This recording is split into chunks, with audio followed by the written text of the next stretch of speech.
From Vermont Public, this is The Frequency. I'm Mitch Wertlieb. It's Wednesday, June 4th, and here are today's headlines. House and Senate lawmakers have struck a deal on legislation that would deliver $14 million in tax cuts to young families, older Vermonters, and people with military pensions. Chittenden County Senator Thomas Chittenden helped negotiate the package. He says expanding the child tax credit and earned income tax credit are part of a broader push for economic justice. What I'd like to see more in our tax policy in the whole country and in Vermont is addressing the income inequalities that are getting larger generationally. Chittenden says the legislation is expected to get a final vote when lawmakers return to Montpelier later this month. Republican Governor Phil Scott says he plans to sign the bill into law. Vermont lawmakers have rejected a plan, though, that would have allowed cannabis growers to sell directly to consumers. Under a compromised Senate plan, a pilot program would allow this to happen under the auspices of a licensed retailer at a setting like a farmer's market. But a group of House members objected to the plan because they thought it put the state in the business of promoting cannabis use. House Government Operations Chair Matt Byrong supported the pilot program, but he said he agreed to take it out in order to pass the overall legislation. There was a lot of other provisions in here that were important for just the structural maintenance and dialing in the industry as a whole. So we took something instead of nothing. Opponents of the pilot program say they are willing to revisit the issue next year if there's time to fully study it. Cannabis growers have pushed lawmakers to allow them to sell directly to customers. They say there's limited shelf space at the state's retail stores, and without the ability to sell directly, some growers might go out of business. Green Mountain Power is working in southern Vermont to strengthen its electric grid as climate change brings on more damaging storms. As part of the project, GMP spokeswoman Kristen Carlson says the utility wants to install up to 1,200 energy storage batteries in the most remote homes in Windham County. There's been an increasing frequency of extreme weather, and those storms are creating more costs for customers. Carlson says the batteries will be installed free of charge and that GMP hopes to install the batteries over the next 2 years. Green Mountain Power is asking state regulators to approve a new tariff that will be paid by all ratepayers to fund the $30 million battery storage project. GMP expects the batteries to save money by storing and then using energy when prices are high. According to the financial modeling GMP filed with state regulators, the $30 million project cost will be more than covered by the money saved. After a year-long renovation, one of the state's 3 food banks reopened on Monday. The Vermont Food Bank in Rutland is the smallest of the 3, according to WPTZ.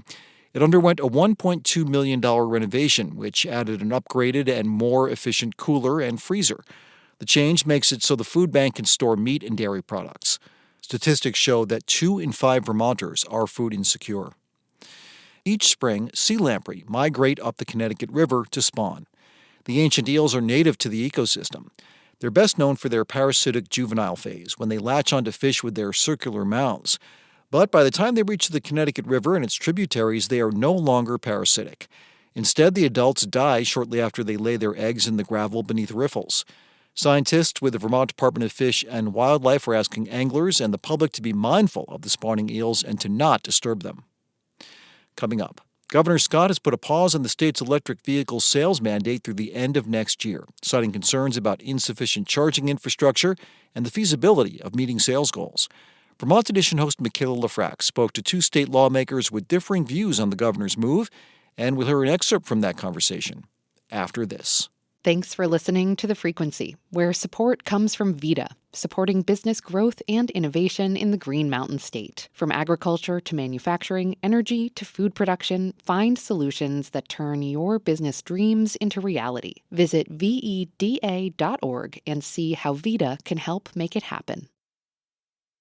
Vermont has implemented a handful of different strategies to speed the transition away from gas vehicles and toward electric ones, or EVs.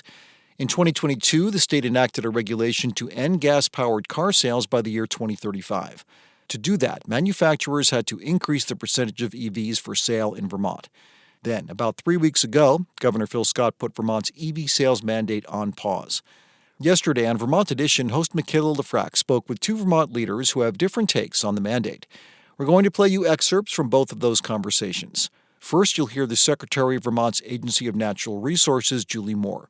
She's a Scott appointee, and her office was in charge of enforcing the EV sales mandate before it was paused. Then you'll hear from Democratic State Senator Ann Watson of Washington County. She chairs the Senate Committee on Natural Resources and Energy. In Governor Scott's executive order, he said that his administration is still committed to transitioning the state to all electric vehicles. What would you say to our listeners right now who might be doubting that commitment based on the fact that this will ultimately slow down EV sales? Our hope is that it won't slow down EV sales, in part because the underlying rules remain in place, meaning so does the expectation that manufacturers will deliver sufficient vehicles to meet EV demand to Vermont dealers. What the executive order really speaks to is the use by my agency of its enforcement discretion should consumer interest not materialize, that manufacturers and dealerships won't be held accountable for the penalties. So what are some other ways that the Scott administration is showing its long-term commitment to the EV transition? Sure. So, over the past several years, during this period of unprecedented federal funding, much of the money that's come to Vermont has come with some degree of discretion, allowing us to make choices about how to invest those dollars. And significant dollars have been invested in helping build out charging infrastructure along Vermont's highways and byways, as well as providing incentives to Vermont consumers to support their purchase of electric vehicles. That said, those federal dollars are winding down at this point, and so it is becoming more challenging to continue to fund that work at pace. The governor had made a proposal to the legislature this year to take a pot of money that came from the proceeds from the Regional Greenhouse Gas Initiative and use that to either continue to provide EV incentives or support additional charging infrastructure, but the legislature opted not to take up that proposal. And lastly, Secretary Moore, I was watching part of a Senate transportation hearing in mid-May that got a bit contentious. It was about this EV mandate and Governor Scott's executive order. And in that hearing, Senate Democrats said that Vermont needs to hold the line against industry demands, is how it was put, I believe. What's your counter argument there to Senate Democrats and others, perhaps environmental activists too, who see this executive order as simply a curb or a concession to the automotive industry? Yeah, I guess I would push back against that characterization because the underlying rules remain in place. We certainly want any Vermonter who wishes to purchase an EV to have that opportunity, to have there be vehicles on the lot.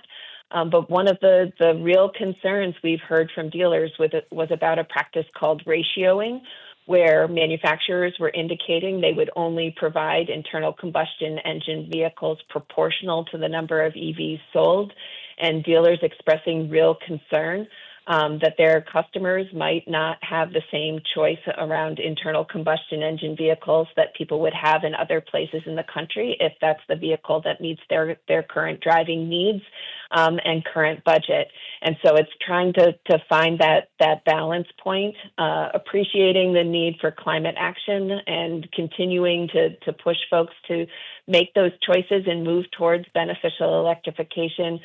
We also were really concerned that this could have a pretty significant and adverse impact on Vermont consumers. But to be clear, the ratioing that you just described, there hasn't been evidence of that happening in Vermont yet. It's a concern about it happening in the future. Correct. And in part because these rules take effect for model year 26, right. So we're not there yet. As you just heard, Governor Scott's administration has its reasons for pausing Vermont's EV sales mandate, but many Democratic state legislators disagree with those reasons, including State Senator Ann Watson, representing the Washington District. She's the chair of the Senate Committee on Natural Resources and Energy. Senator Watson, welcome. Yeah, thanks. I am certainly disappointed by the governor's decision to delay the enforcement of these rules. I think they have been really key in ensuring that electric vehicles have been available to Vermonters on the lot when they want them. And I'm really afraid that the actions of the governor are going to make it harder for Vermonters to access the EVs that they want. We're seeing that. only about 3% of the vehicles in Vermont are EVs, but they represent about 12% of the sales. Of new sales. We're seeing people very interested. Particularly if they're available in all-wheel drive models. Some of these dealerships are actually exceeding the requirements that they have right now, and so. It didn't make sense to me that we would be pulling back at this point, especially as, we really need to be leaning into this. I think if we're really serious about affordability in Vermont, we need to be pushing more towards electric vehicles. This pause in the mandate comes just as folks in Congress have moved to eliminate tax credits that have made EVs more affordable. There's also so much uncertainty swirling around right now with the tariffs on imported vehicles. Is this the time for a sales mandate around cars? I think this is the time that we need more certainty and to be really moving towards more affordability, which is what these EVs represent.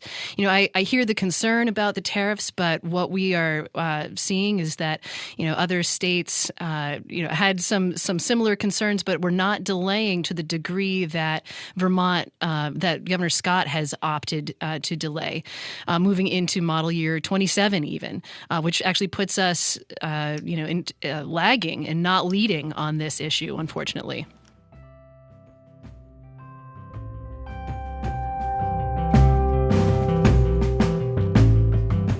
You can find Vermont Edition's hour-long discussion of the electric vehicles and sales mandates on its podcast feed or at vermontpublic.org.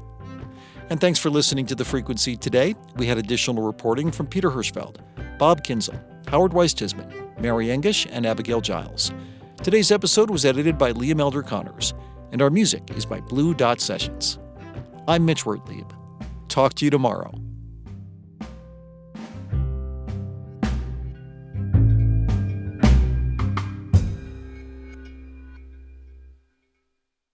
Planet Money helps you understand the economy. We find the people at the center of the story. Garbage in New York, that was like a controlled substance. We show you how money influences everything. Tell me what you like by telling me how you spend your money. And we dig until we get answers. I had a bad feeling you were going to bring that up. Planet Money finds out.